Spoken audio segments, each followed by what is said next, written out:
I'm Alan Eckberg, the mayor of the city of Tukwila. We have a night where we are going to seek your feedback. And in that feedback, take that and work with it and see what we can do with regards to Tukwila International Boulevard, the local area around it. It's a visioning process. You can get your hopes and dreams out here. We want to hear from you. With that, allow me to introduce Susan Henderson for this night's activities. Thank you. Just so I don't have to run back and forth in front of the screen. So as the mayor said, this evening is about getting your input ahead of any work we do. And you have this amazing vision statement for the boulevard that is in your comprehensive plan. And I can't think of a way to make it a better vision. It encompasses everything that forward-thinking, progressive cities aspire to. And so you talk about a thriving multicultural residential and business community, vibrant places where everyone can live, work, shop, and play, an area that is safe, and it is itself a walkable destination with an authentic main street that is connected to other destinations. And there's an emphasis on self-sustaining living wages with employment opportunities here on the boulevard itself. So that is an amazing amount of content in 3 sentences. But really the big takeaways, the things that you can do from an urban planning perspective, you can address almost every one of these aspirations. So from either design or from zoning or from city investment and infrastructure, it can get the bones of this environment in place. Now the big issue, the one factor that is critical to its success really is you all as neighbors and members of the community adjacent to and a part of the city of Tukwila and TIB in particular. You're the part that adds the vibrancy. It talks about it being a vibrant destination. And you can design the most beautiful place physically, but without human activity, there's no there. Really, it's a fascinating thing that humans are more interested in other humans than they are in nature or architecture or urban environments. It's really what entertains us is our fellow citizen, our fellow human. And so to have a street that is full of people, there's a couple of benefits about it. One thing, you talk about it being a safe environment. And when you have eyes on the street, when you have citizens that are actively engaged in an environment, then really that whole observation, whether it's for assisting someone when they fall or whether it's crime prevention, the activity that is a part of human observation really does go a long way toward in making places safe. So what we're going to talk about tonight, first of all, is what the boulevard is right now. Steve Mazon one of our design members, took this picture this afternoon, and it does have good sidewalks. You've already done work toward your infrastructure, but with the width of the travel lanes and the speed of the cars, and the large setbacks in the parking lots in front, and the existing uses, many of the uses, it's not, one of your goals was that it's a walkable environment, a walkable, authentic Main Street. And there are some things that need to be done to arrive at that aspiration. So a number of your city staff took us today on a tour of other main streets in the region that they considered to be good examples for us to look at. And one thing you notice about all of these is the buildings come right up to the back of the sidewalk. Now, you already have that recommendation in your existing policies. And that even though some of these buildings are only 1 story tall, because they're so tight to the sidewalk, it begins to make the street feel like an outdoor room. It makes you feel like you're in a space. You're not just on this arterial. Without that sense of enclosure, most of the roads we have in our cities today, they feel like little baby highways. They don't feel like places. And so all of these streets we saw today, mostly in West Seattle, were very close setbacks, and they ranged from 1 to maybe 3 or 4 stories, right at the street. They were vertical mixed use if there were more than 1 story. So like the image in the lower left, I don't know whether it was office or residential above, but there was an active use above the shop.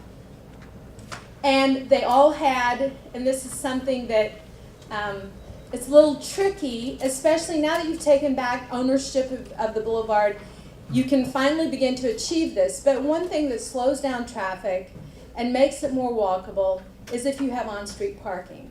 And all of these streets have on-street parking. They have street trees, and they have wide sidewalks. So the parking, it serves a couple of purposes. One is it creates the perception of friction for the driver. So the driver slows down. They know that somebody may be pulling out. They know someone may be opening a car door. And so they just intuitively slow down when there's on-street parking. The other thing that it does is it services the retail. Because retailers, to survive, they really need what Bob Gibbs, the retail expert of Main Streets, Bob will tell you that teaser parking right in front of the door, even if you don't get the spot, you have the hope that you'll get the spot. So that keeps you going. Even if you have to drive around back and park in the parking lot behind the building, you drive by the door first. So for retailers to really be successful, they do need that parking in front. So one thing over time, now something to consider here is you have a very wide right-of-way. Your right-of-way is 100 feet. And many of the, some of our design team this afternoon stepped off these other streets that were so beautiful, and they are more like 75 to 80 feet. So they're not as wide, but there are ways in which you can compensate for that. One thing for you to consider, and this is not one of the list of questions we're going to ask of you, but I want you to add it to the list, is how high is too high? How high of a building on the boulevard is too high for you? Is it 4 stories? Is it 5 stories? And we need to offset that with what you actually can attain to in this market. Maybe in 5 or 10 years you might be able to build much taller, but today, what is too tall for you? And there's this series of questions, and we'll leave these up here for your reference, but we'd like you to address each of them if you can. The first one is, what areas on the corridor do you love the most?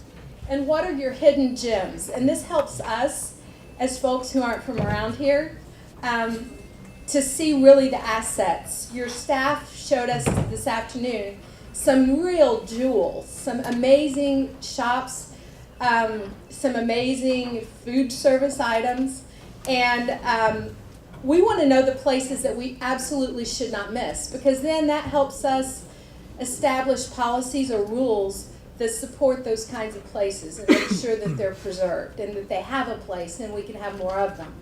The second question is, what are the areas that make you the most uncomfortable and why? Are there areas that are perceived to be dangerous? And if so, in what way? Is it because of traffic? Is it because of crime? What are the concerns that you have when you're doing business or participating in life on the boulevard? And do you have ideas about how to solve those problems? There are many behavioral problems actually that can be solved with physical design and with coding. There are some that can't. So this isn't things like barking dogs. It's not things like graffiti. We really can't, through this process, deal with those sorts of things. But one thing that can be dealt with, as I mentioned earlier, is the whole issue of crime reduction. Because the more people that live on the boulevard, the term is eyes on the street. And there's this whole science behind crime prevention through physical design. And so if it needs to be better observed, you know, your police officers can only be stretched so far. So if you as neighbors are very observant of what's happening on the corridor, then essentially you can help police by reporting activities that are inappropriate. And then the final question is, what are your favorite streets and neighborhoods in the Seattle region? And that's very similar to what we did this afternoon. We need to have the entire community's input into what is a place we can look at in this region that you want the boulevard to be. What, not only with use, but with activity and with the physical environment, even the architecture for that matter. So this is a lot to cover in an hour, and staff and the design team will be wandering through and answering questions and aiding in discussion if you need our assistance. But we'll take about 45 minutes, and then what we also want you to do is select someone at your table that will be responsible for sharing your ideas, because it's more than just us hearing your ideas. It's for you all to hear each other's thoughts as well. That's really a part about building a cohesive vision. So make sure you select someone, and then we'll allow time for the follow-up conversation after you're through working. Bail bondsmen. Well, we have property here. We need to show them that we can build instead of making excuses not to build. I'm Jeff. Okay, so let me see. Gyms, that's kind of a strong term, so we kind of struggled with the idea of gyms along the boulevard, but there are certain things we really like. One, they tend to be people related, as you were saying, so they're places of business that we really enjoy. We've heard Salama is really a wonderful restaurant. We haven't been yet. The taco truck at 140th, it's a family-run taco truck. We really love that. The school and library space, I know it's a little bit off the boulevard, but it's a very beautiful street. And I think, Jerry, you were making the point that it's a street that kind of leads people into the boulevard because of how well sort of designed it is. You know, the old trees and all the children. It's a really pleasant street. And Cassie and I were both saying that one of the things we really treasure about living here and just being up on the boulevard is the cultural diversity. We enjoy seeing all the different people walking around. It's not the most ideal space for walking around, but we're glad to see different types of people in the area. Most uncomfortable. A lot of things were brought up. Cassie had the experience when she first moved to Seattle. She used to bike. She lived up in Wedgwood in North Seattle, and she biked all the way down to actually this building, church by the side of the road, to volunteer with refugees to teach English. And I found riding her bike along Tukwila International Boulevard absolutely harrowing. And this goes back to the problem of, biking, much less walking along the street, is really difficult because there's not a lot of space. Cars drive quickly, and the lighting is actually pretty poor. We have a lot of street lights, but because of the large setbacks, the light that normally comes from buildings doesn't come from the buildings and light up the streets. So you feel very isolated on the streets. Even if there are a lot of people, it's not a very friendly place, and it doesn't feel like a very safe place. So bicycling, walking make us feel uncomfortable. Betty, is it Betty? Betty was also saying that we have some problems with loitering, and I think that's a problem we have throughout the Puget Sound. Part of that could be addressed with density of foot traffic. If there are just more people around, people feel safe, and we think that is already being covered by the types of solutions being discussed. Favorite streets in the area, one person said Alki Avenue, so if you could manage to install the Puget Sound up here, that'd be great. Also, we also love Columbia City, Rainier Avenue in Columbia City. We recognize the Geraldine's photograph, so that's a nice. Cheesty Boulevard, which is a street that runs down behind the VA hospital on Beacon Hill. This isn't in Seattle, but Alberta Street in Portland, Oregon, really nice. And Melrose Avenue, the avenue that's right along highway, along I-5, downtown Seattle. We thought that more could be done with the part of the boulevard that crosses over the highway to make the highway kind of more of an exciting, interactive, well, not interactive, more of a visually stimulating, enjoyable experience, rather than, boy, I'd rather not be walking across this highway type experience. So those were our ideas. Great, thank you so much.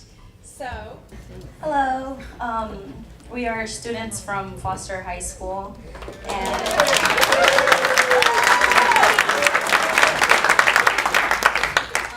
so one of the first questions were that what are the places and cities we like from here, and we mentioned the small local owned businesses from like family homes. We really liked the community gardens. We really liked the schools such as Foster. We really like the new library building. Our group felt that it was coming together very nicely and it's very well structured. We also mentioned about affordable housing, marketplace, healthy foods that are really well affordable here. And we also said probably absence of big box juice. Big box stores.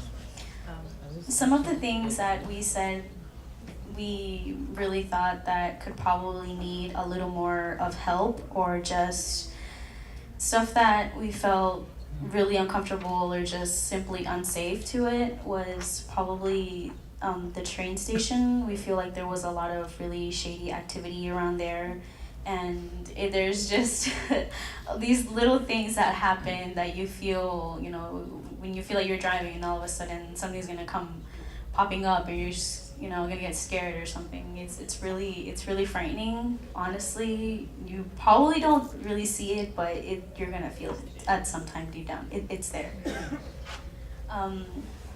Well, most of that is around in the train station. Most of it was probably also like drugs around near the highways. We probably mentioned some there could be, we don't know, is probably like meth or maybe some other, the common marijuana or any other type of drugs that are probably being sold around there. Okay, we probably said that there was not a lot of sidewalks near the schools, and we feel like, apart from us being the students, that we feel like there should be a little more sidewalks so that we probably won't get ran over or something. And we just feel like the sidewalks could really help us trying to get to school, and we'd probably feel, well, we will feel more safe, because on some streets there isn't a lot of sidewalks and it's unsafe to walk, and anything honestly could happen either in the mornings or the afternoons.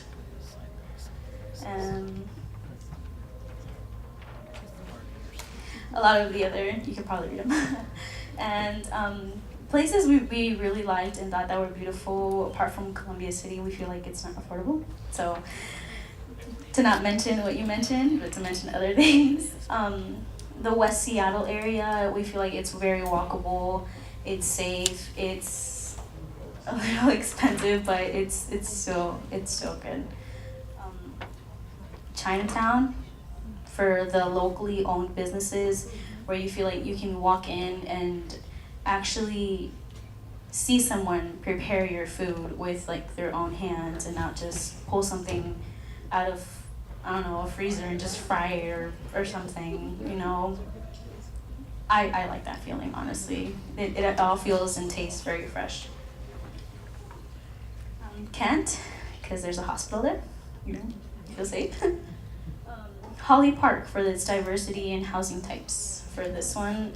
We also feel the Delbridge parking. There's a lot of parking here on the streets on both sides of it.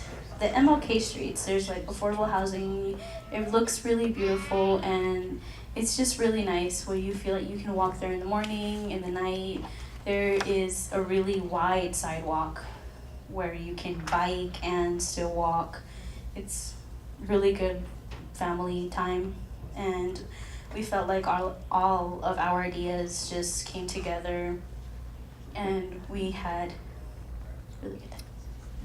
Thank you.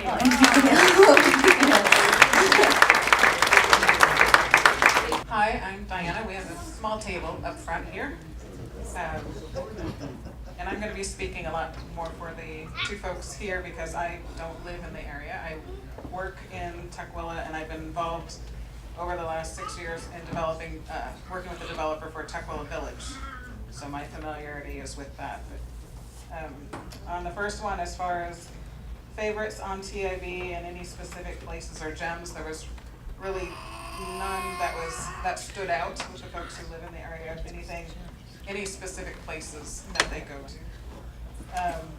Comments were the things they like about TIB are the expansive views and the sense of openness of the corridor. The new landscape medians that were put in basically at the north end of TIB, that helps with softening the sense of the boulevard, as well as slowing traffic and helping for pedestrian crossings. They like the new lighting and the sidewalks on TIB, and again, that's helping with pedestrian safety. Then as far as areas of where they would go, Lisa talked about, there's not a lot of services in the neighborhood that they go to because there's not something that they use, but the services that they do like were primarily centered off of 144th with the SARS and the Bartels and the schools on 144th, so the development of that area. And that's also where Tukwila Village is going, so that's nice that it's kind of creating in that center. On TIB, the areas that were uncomfortable, they mentioned 152nd and drug activity on that particular street. Also, similar to the second table, was the transit center at night feeling unsafe with people gathering there, crowds of people who may taunt or bully you. I have the experience of dropping coworkers there at night, so when we're working late, 11 or 12 at night, and just driving there, I don't necessarily feel safe. And I'm not sure if it's the amount of people there or the lighting. There is something about it that you don't necessarily feel safe. They talked about, in general, just kind of in the area in general, crime in the area with residential break-ins and car prowls. They did mention the former motels on TIB, and happy to see that those are gone, and hope that they're going to be developed with some great stuff. They talked about how do we solve some of these items. We talked a bit about the potential new regional justice center, or whatever the correct title is for the levy bond that was just passed. We talked about the potential of police resource centers at the neighborhood level. I know that's one of the things that's included in the new Tukwila Village. Talked about bringing in more businesses and services that would serve the neighborhood. So and looking at some of the examples of the places that they liked, there's all kinds of services in one area where you can go. And they're not necessarily seeing that now with the businesses that are on TIB. And then also bringing in more residents, so you're creating more of a neighborhood and a community. Those will also serve the businesses and have more eyes on the streets. Just some local favorite areas. We didn't specify streets, but more neighborhoods. So the Junction in West Seattle. Ballard, for its, Ballard now has been developed very highly dense, has a lot of great, vibrant businesses and activities going on both day and night. And it's a very dense buildup of mixed-use residential buildings. Talked about Fremont and Wallingford. Fremont being kind of a fun, funky kind of place, really has a sense of place. And Wallingford being more of a quaint kind of neighborhood. So mixing of those different size and scale of businesses. Also mentioned Finney Ridge and Northgate for its mix of uses and scale. And then one of the questions that we were asked to also add on here is asking how tall is too tall on TIB? And so some of the folks here thought 3 stories to preserve the views to the east and openness. My personal perspective is I want to see taller, denser, mixed-use buildings so that we can bring in more residents, make it more developer-friendly, but also, again, create that activity and vibrancy. And the Tukwila Village project that's going in now is 5 to 6 stories.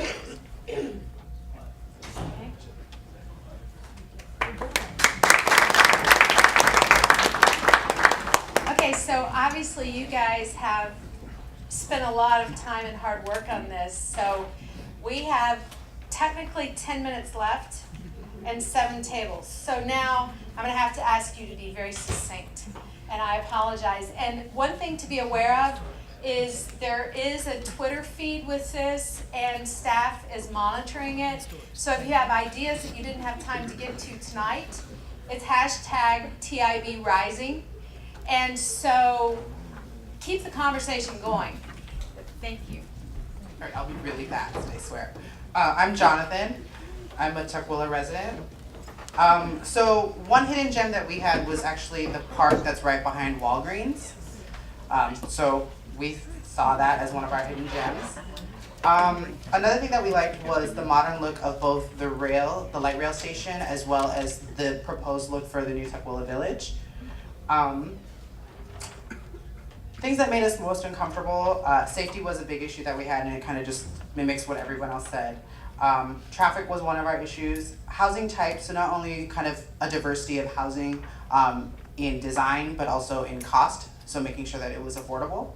And a lack of a health food grocery store.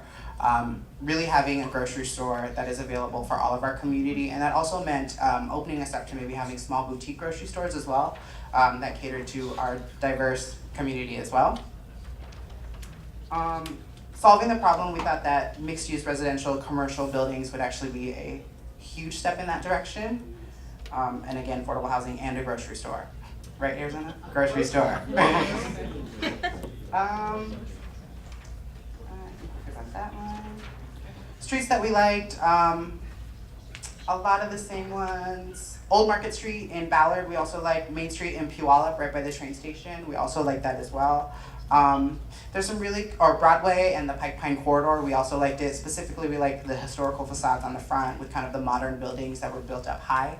Downtown Vancouver in BC also has some great stuff up there where they have done commercial 1-story buildings on the front, and then right behind that they do 5 to 6-story residential, which kind of allows you to open up those streetscapes and doesn't give you that shadow look that we don't want.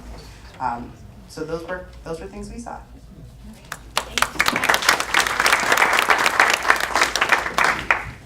Didn't lump them all together, so I'm kind of picking and choosing, and hopefully I get all the points. Let's see. So with each person, it was some of the undesirable businesses. Deja Vu was mentioned. Some eyesore businesses around Bartels. Ravenna, a place that pretty much I'll leave that one out now because pretty much everybody mentioned it. Let's see, the second person said, nothing currently appeals to me, so a lot of work needs to be done on the boulevard. the things that, this was something that came up several times, and some of the other groups came up too, is pedestrian safety generally, crosswalks, getting across the highway safely, and also sidewalks. You know, little bits and pieces of sidewalks need to be tied together at some point. And it's especially for the safety of school children. Let's see, down to mine. So I went really specific on things I liked. I love SARS. I love shopping for the ethnic foods there. They have a great selection. Hidden treasure is that taco truck that somebody mentioned between 140th and 142nd. Great family-run business. I said that I really couldn't think of any places that make me uncomfortable. Maybe I'm just that kind of person who chooses not to live in fear. The other day I walked up to the post office, and, you know, from where I live down toward Riverton. Let's see. The last person said looking north where you can see downtown and the Space Needle. There's a place on the highway that I recall when people were coming up from California to the World's Fair in 1962. You could see the kids in the back seat go, look, the Space Needle. That's at 140th. Let's see. Oh, again, it's the pedestrian safety, and I won't go into that any further.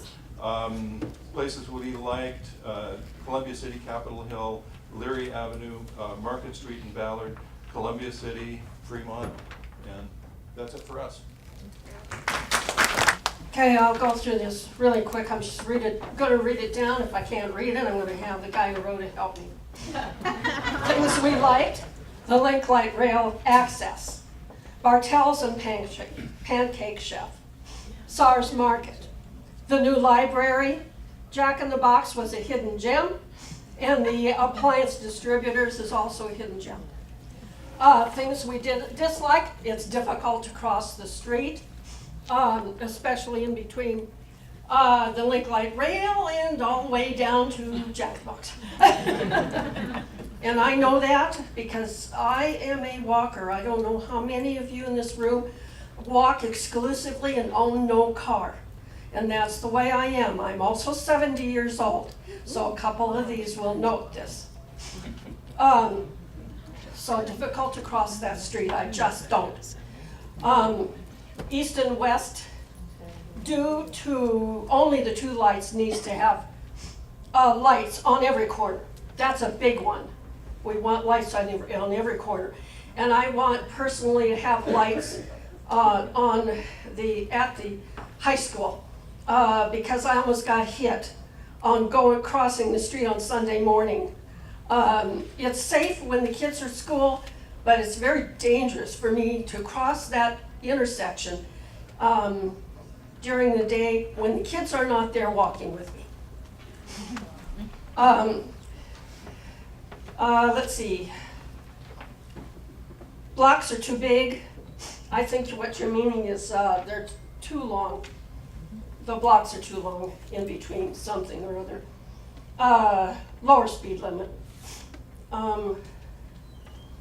Zoning has not been updated for some time. I can't.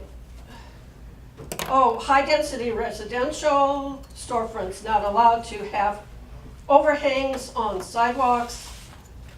I put in I don't like SARS Market. Someone else said they like it. The reason I don't like SARS is because I am 70 years old, I have decreased breathing ability, and I cannot walk up there. I live across the street on the other side on 42nd. It's just plain dangerous for me to walk up there and get groceries because I end up one time I walked up there and I had a little bit of breathing problems, almost didn't make it home. Came very, very close to fainting at the library. So I don't shop there anymore. I go to Fred Meyer because there's more eyes on me. If I fell in Burien, somebody would be there really fast, but I won't be seen at SARS. It'd take a while. Recommendations for the neighborhood: lights on the corners, higher residential density, more units per acre. Favorite neighborhoods: South Center Mall area, Belltown, Westlake, International District, again, for the food, and great district, it just is. That's where I shop for my international foods. I eat a very Asian diet, and I go down there because I can't get to SAR safely. Kent Commons is another one. Thank you. My name's Yoon. Our chosen person had to leave. Some of the things that wasn't mentioned was all of the religious organization that is within the boundaries between the mosque, Catholic Church, Christian Church, and Buddhist temple. Light rail is both a love and a hate relationship, and we won't go into that. Favorite streets or places in Seattle, we love the farmers market. Also, Seattle has a lot of kid stuff that people can go to, the museum, the parks, the libraries. We also love the pea patches that Seattle has. So, looking forward to those. Thank you. All right, the things that we like right now is the potential of Tukwila Village. That's the problems have all been mentioned. Things that we'd like to see are, and would help, we think, storefronts near the street, different and more restaurants, entertainment, places that people would go, want to walk to. Pocket parks, maybe a greenbelt, movie theater, housing. We actually had a business person here who says he has a parking lot behind his business and he'd like maybe other businesses to be able to use it because it's not always full. Neighborhoods that we like were, that have been mentioned, Greenwood, Wallingford, Thornton Creek, and Broadview. And the height, we said 4 to 6 stories maximum, mixed use if possible. Thank you. So Sharon Mann, and we are thinking 6 to 11 stories with design elements so that you're not too high at the street with the building to the back so that you still have the openness. Pretty much the future of Tukwila Village, dangerous places. One of the places that we have mentioned is the street at 150th where the grocery store is that sells drug paraphernalia. There's a lot of drug activity around it. And then also the light rail station. Some of the recommendations we have is at the light rail stations to eliminate the stairs on the north side. There's no crosswalk that goes to that, and that's just a place for people to hang out at. So we think that they should just be eliminated. For pedestrian safety, to go, because the parking lot is on the north side, have a bridge that goes over to the station itself, a 4-way scramble, increase police presence, come up with an enforceable loitering ordinance and have aggressive enforcement of that ordinance. We think putting the Justice Center on the boulevard where there's in and out activity all day and all night would help also. Business licenses, when they're issued, there should be an agreement noted to the owner that they're responsible for the maintenance of the outside of the building and the trash, and that there be some enforcement. If they don't do it, there's fines. It always goes down to the bottom line, and that would improve the site of the boulevard and the business around the businesses. Favorite places, I think those were all the same. One other thing we think is that there's a resistance to calling Tukwila International Boulevard either the boulevard or the Tukwila International Boulevard, calling it the highway. If you say the highway or you say the boulevard, there's 2 different perceptions. And the resistance to stop calling it the highway, I don't get it. We want change, but we don't want to change. It's just, so we think that, just the mindset of us who are in this room who want to change need to really work at that. And that needs to come from all levels, from the city, the enforcers, us citizens, the people, we who talk about it. I think, the other thing we think that the city of Tukwila needs to do is to get a promotional director, someone who promotes the city of Tukwila. We think that it needs a more diverse housing. We need to get not only housing, but businesses here. We need to get higher paying jobs here. And because in order to get a grocery store, we have to have a medium income of 85,000 household. Unless we get the higher paying jobs here, we're not gonna see those kinds of things. So we think that the housing here needs to be more diverse. Things with less love or concerns, we talked about the unintended consequences of development, which would be gentrification, and how can we continue to ensure that all communities are welcome here in Tukwila. At the same time, add the improvements to our community. So again, an unintended consequence, but something to consider as we move forward. Also, some of our other favorite neighborhoods that weren't talked about, Old Burien on 152nd, Town Square in Burien, and Edmonds. How tall is too high? We said as long as it doesn't block the view. So even like this table was saying about the idea that there could be, you know, dynamic design that would help incorporate that. As long as that happens, I think, you know, at least everyone at this table is going to be very happy. So thank you, appreciate it. Don't forget TIB Rising for more ideas, because we know there were lots of things that didn't get discussed. Also, a couple of the schedule is outside as you leave. You can see it.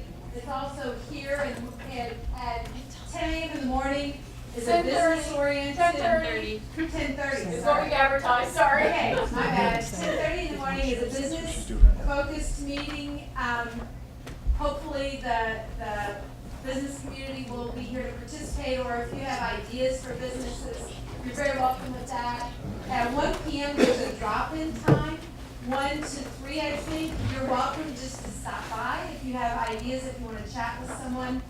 And at 3:30, neighborhood groups are invited to come and talk about issues, like we heard a lot of things tonight about sidewalks in the neighborhoods, sidewalks to schools, etc. So things that directly impact the residents that are already here. That's focused on that particular topic.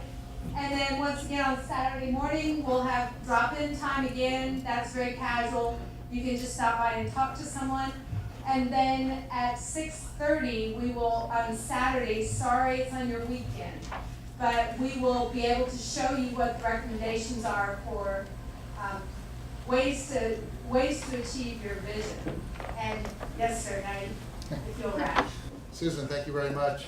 But most importantly, to everyone in the room who spent these hours with us, this is the vision of Tukwila and Tukwila International Boulevard that you have. 6:30 p.m. Saturday night, we're going to see those on paper, see what staff has to put together, and get your comments at that point in time.